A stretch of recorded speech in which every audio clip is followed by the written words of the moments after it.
Maraming nag-request sa akin dito sa Instagram. Isa-isahin ko to ha, kasi ang dami na nila. Hello, good evening, Sir Ron. Lagi po akong nanonood ng videos nyo sa YouTube. Ang nakaka-relate po ako, I'm asking for help and I really need your advice. LDR po kami ng boyfriend ko, nasa Canada siya and I'm here in QC and medyo na-fall out of love na ako sa kanya ngayon. Dahil sa ginagawa at pinaparamdam niya po. Although di naman siya nagloko sa akin na may nakita akong babae na kasama niya. Mahilig lang siya makipag-entertain. Pinapahaba niya yung usapan with a nonsense topic sa babae at ako po sobrang selosa. Napaka-insensitive po niya na hindi niya man lang ako kinukonsider ang mararamdaman ko. Kanina nag-usap kami, he's asking for threesome with me? With my classmate? What the? Nagulat po ako kasi sobrang invalid ng mga sinasabi niya to the point na hindi na niya ako iniisip kung masasaktan ba ako. Dahil gustong gusto niya daw po yun ma-experience. Ang sabi ko po, papayagan ko siya pero makikipaghiwalay ako sa kanya at bahala sa buhay niya kung gagawin niya yon. Pero ayaw niya naman ako mawala. Ang sabi niya, mahal niya ako pero gusto niya pang may matikpan na iba. Gusto niya po akong pakasalan this 2020. Okay. Pero ito yung sinasabi niya sa akin na gusto niya daw ng ganun. Siyempre po ang akin lang, di dapat sinishare pero siya. Bakit ganun sinasabi niya? By the way, mag 2 years na po kami this Feb, pero nawawala na ako ng gana sa mga gusto niya mangyari. Asa na ba yun? Mangyari at gawin at pinaparamdam niya sa akin na parang may kulang sa akin. Hindi ako sapat sa kanya or di siya satisfied. Kasi po, di siya kontento. Di niya lang maamin. What should I do para maayos? Or mas mabuti po bang hiwalayan ko na lang siya? Also, hindi rin ako gusto ng family niya for him. Hindi naman sinasabi pero nararamdaman ko po na ayaw nila sa akin. Sinasabing na baka pinipirahan ko lang. Which is not true. I really don't know what to do. Gusto ko siya mapangasawa pero parang ngayon parang miserable na po. Thank you in advance. Sana mabigyan niyo po ng advice kung anong dapat kong gawin. Sana mapansin niyo po itong message ko. More power to your channel and God bless. Wow, Christine, come on. Ang ganyang lalaki, hindi kanyan mahal. At saka ang ganyang lalaki, hindi pwedeng pakasalan. Panoorin mo yung mga videos ko about yung wag mong pakasalan ng lalaking kagaya nito. Tsaka yung lalaking pinaglalaroan ka lang. Marami akong videos na pwede kang mamulat sa katotohanan. Di pambihira, bastos yan ah. Binabastos ka na yan. Hindi yan pagmamahal. Kalokohan yan. Tapos sabihin niyang mahal ka niya. Kalokohan yan. Binibilog niya ang ulo niyo. O ulo mo. Okay? Pakasalan this 2020. Huwag ka na yan. Pambihira. Gusto ko siya mapangasawa pero parang ngayon wala. Huwag ka nang huwag mo na yung pangarapin pang kagayang lalaking yan. Alam mo kasi ngayon pa lang, ganyan na siya. Tapos paano pa pag naasawa mo yan? Nako. Sakit ang ulo mo niyan. Huwag ka na yan, okay? Bitawan mo na yan. No need to say goodbye. Okay? Just leave him alone. Okay? Let him go. Okay? Bitawan mo na yan. Period. Tapos na yan. Kalokohan na yan. Nako. Hindi pwedeng ganun. Come on, Christine. Wake up, okay? Sige. Tsaka huwag kang manghinayang sa lalaking ganyan. Ano yan? Loko-loko yan. Okay? Bastos pa. Ganun yan. Alright? Sige. Panoorin mo yung mga videos ko. Marami kang matutunan doon. Sige. Thank you for sending that message, Christine. And sorry kung medyo natagalan. Next. Na-high blood ako dun ah. Good morning, DJ Ron. Hi, DJ Ron. DJ Ron, kailangan ko pong advice mo. Sorry, disturb muna ako sa iyo. Matagal na po akong taga-subaybay nyo at isa rin akong nangangailangan ng advice mo.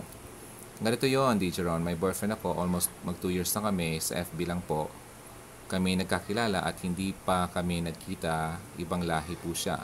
Kasi dati po ang sweet-sweet niya at ang lambing at palagi ako na-update sa lahat ng gagawin niya. Wait lang. Hindi pa kayo nagkikita? Nawala yung mata ko ah. Pinagkakilala at hindi pa kami nakita. Okay, good. Ang lambing, palagi ako ng update at sa lahat ng gawin niya. Okay. Pero ngayon, parang di ko na maramdaman ang init na pagmamahal niya sa akin. Pero sinasabi niya na mahal niya. At isa pa doon, DJ Ron, may plano na kaming bumili ng bahay sa lugar nila. At maghati kami sa bayaran. Okay. Pero nalilito ko. Ito na naman ako. Tatawanan ko na naman ng kwento. Okay. Kung ipagpapatuloy ko pa ang magpadala sa kanya na, kaya naman pala. Para sa bahay sa future namin. Kasi parang sa isip ko, meron siyang iba. Kasi minsan makikita ko na online sa WhatsApp, di man lang ako message. Tapos pag mag-message ako sa kanya, sa messenger, hindi man lang makapag-reply. At matagal pa at maghanap, mag-hip man kami very quick. At parang nagmamadali. Teacher, ano ba dapat kong gawin? Kailangan ko po ang advice nyo. Saan mabasa mo to? Mahal na mahal ko siya. Hay, nakong pagmamahalin. Mahal mo nga siya, ikaw ba mahal niya? Masakit, di ba? Alam mo, hindi ka mahal niyan. Ganun lang niya sa sayo kasi meron siya nakukuha pera sayo. Alam mo, pag nangyari yan, pabahay kayo, nabuo yung bahay, iwanan ganyan. Kumakapit lang yan dahil may nakukuha sa'yo. Okay? Masakit man ako magsalita pero that's true. Okay? Lynn, huwag ka na dyan. Pambihira. Kalukuhan ng kalaking yan. Ay, nako. Ewan ko. Basta huwag ka na dyan. Okay? Huwag mong panghinayangan ng kagaya ng mga lalaking ganyan. Naman, ladies. Okay, Lynn? Okay, sige. Huwag ka na yan. Huwag ka na wala akong parang gusto kong batukan ng lalaki mga ganyan eh. Okay? Anong dapat mong gawin? Huwag ka nang ipagbalikan. Mahal mo siya? Oo. Pero mahal ka ba niya? Hindi. Kasi kung mahal ka niya, hindi ka niya bibigyan ng ganyan na feeling. Alright? Yung bibigyan ka ng panahon. Tsaka, ano bang ginagawa niya? Naka-online pala siya. Hindi mo lang siya nakipag-usap. May kausap yung iba, for sure. Ay. Sige na. Yun ang dapat mong gawin. Huwag ka nang magmukmuk dahil dyan sa lalaking yan. Okay, Jovelyn. Hi, DJ Ron. Hello. Thank you. Good night, hugs from Kuwait. Good night. Sino ba to? Ulit. Mahaba to. Hello po, I'm a fan. Nakaka-inspire mga advices nyo. I always watch especially sa mga love advice.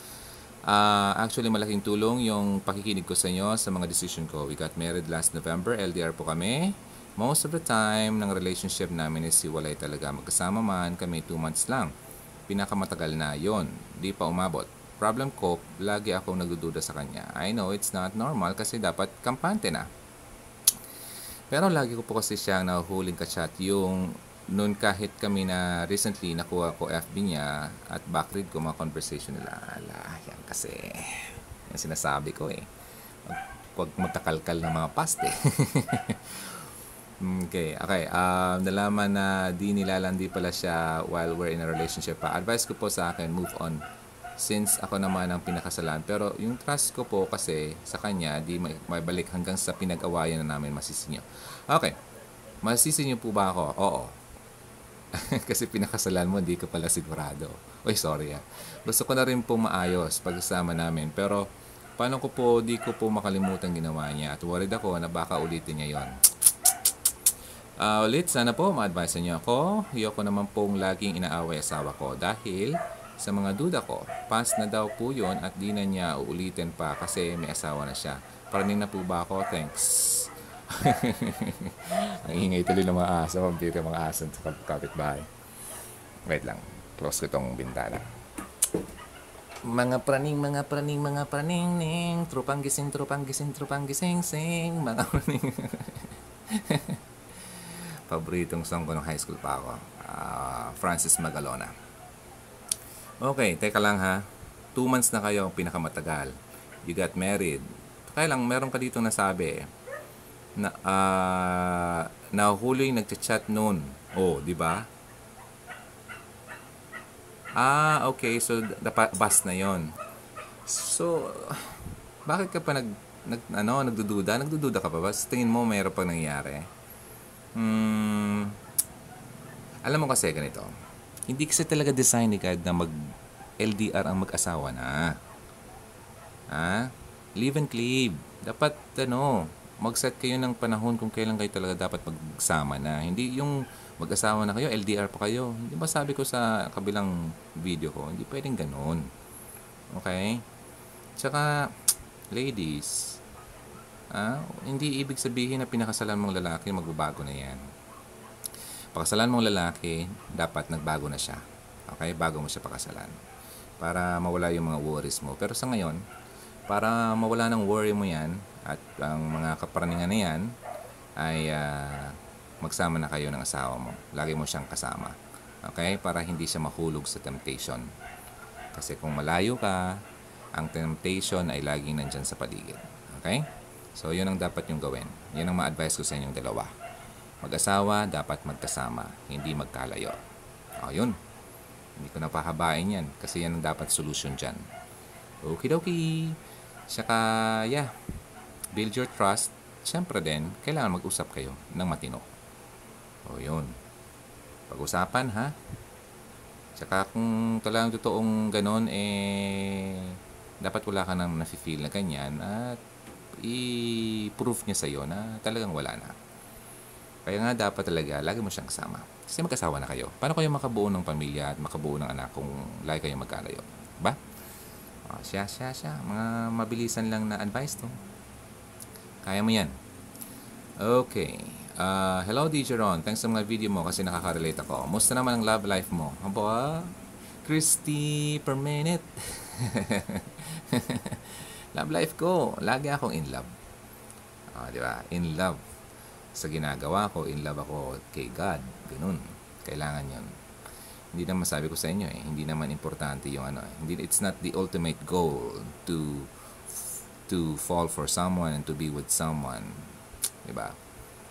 Ang ultimate goal natin is to please God first and to fall for Him and make Him as your, at the center ng buhay mo.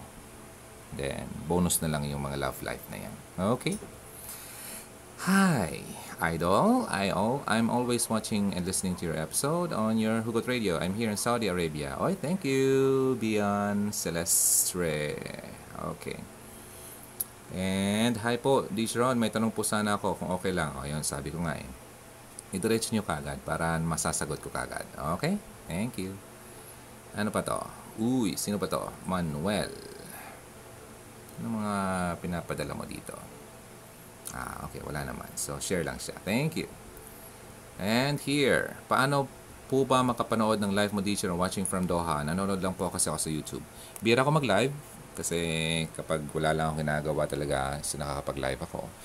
So, ganito. Subscribe ka sa YouTube at hit mo yung bell icon para ma-notify kayo kung maka-live ako. Okay? At kung may bago ako. Ganon din sa Facebook. Like nyo yung page, Hugot Radio at see first para malaman nyo kaagad kung naka-live ako. Thank you. Sino pa nandito? Sino ba to? Meron ba siyang tanong? I'm Vicky Lopez. I'm one of your fans. Wow, may fans na pala ako. I'm watching you on YouTube. I like your program. At least I learned something new. Thank you. Nice to see you here. Thank you so much. Paano ba to? Hindi ko pa sila na-allow So anyway, thank you so much. So yun na muna. Kung meron kayong tanong, pwede kayo mag-message sa Instagram. Pero diretso na kagad. Wala na yung tanong kung kung halimbawa, meron pa kayong itatanong na paalam pa kayo kung kailangan nyo pang magtanong sa akin. No need na. Okay? So yun. Yun na muna. Thank you so much for watching. Don't forget, you can go to YouTube and just like Hugot Radio, okay? And go to my channel and you can hit on the subscribe button and hit the bell icon. We now have 44,939 subscribers. Konti na lang, 45 na. At konti na lang, 50 na. At within this year, ang projection nito, magkakaroon tayo ng 100 subscribers. Yes! Thank you so much. Okay, pakishare naman para magdumami na tayo. Okay? Maraming salamat. Maraming videos akong bago, ha? Watch nyo na lang. Okay. Thank you.